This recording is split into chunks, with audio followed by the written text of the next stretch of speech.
రాజకీయ నాయకుడిగా కొందరికే తెలిసిన వైసీపీ నేత దువ్వాడ శ్రీనివాస్ దివ్వెల మాధురి వ్యవహారంతో అందరి నోలలో నానుతున్నారు. అలాగే సంచలనాత్మక కామెంట్స్ చేస్తూ మరోసారి వార్తల్లో నిలిచారు. ఆయన మీద పోలీసులు కేసు నమోదు చేశారు.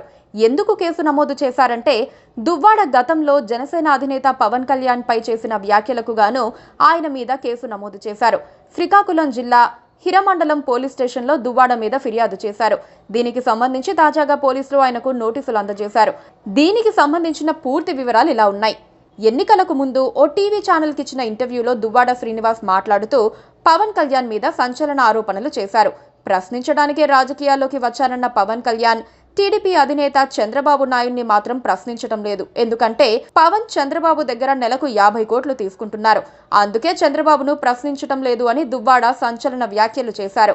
ఇక దువ్వాడ చేసిన వ్యాఖ్యలపై జన సైనికులు తీవ్ర ఆగ్రహం వ్యక్తం చేశారు.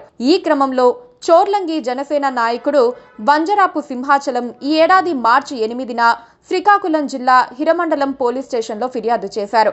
దీంతో దువ్వాడ మీద వివిధ సెక్షన్ల కింద కేసు నమోదు చేసినట్లు ఎస్ఐ తెలిపారు. ఈ క్రమంలో టెక్కలిలోని దువ్వాడ కార్యాలయంలో ఏఎస్ఐ చంద్రరావు దువ్వాడ శ్రీనివాస్ కు నోటీస్ అందజేశారు. ఇదిలా ఉంటే కొన్ని రోజుల క్రితం దువ్వాడ శ్రీనివాస్ ఓ ఇంటర్వ్యూలో మాట్లాడుతూ మెగాస్టార్ చిరంజీవి మీద ఆసక్తికర వ్యాఖ్యలు చేశారు. రాష్ట్ర విభజనకు ముందు 2009 ఎన్నికల సమయంలో ఉన్న పరిస్థితులపై ఆసక్తికర అంశాలను పంచుకున్నారు. ఈ ఇంటర్వ్యూలో మెగాస్టార్ చిరంజీవితో తనకున్న అనుబంధం, అలానే ప్రజారాజ్యం పార్టీ తరపున పోటీ చేయడం వంటి అంశాల గురించి దువ్వాడ శ్రీనివాస్ ఆసక్తికర విషయాలు బయటపెట్టారు.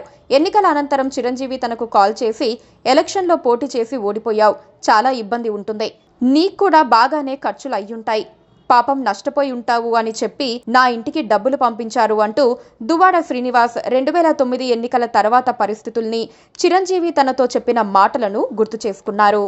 Please subscribe to KTV Telugu. KTV Telugu. KTV Telugu. KTV Telugu channel.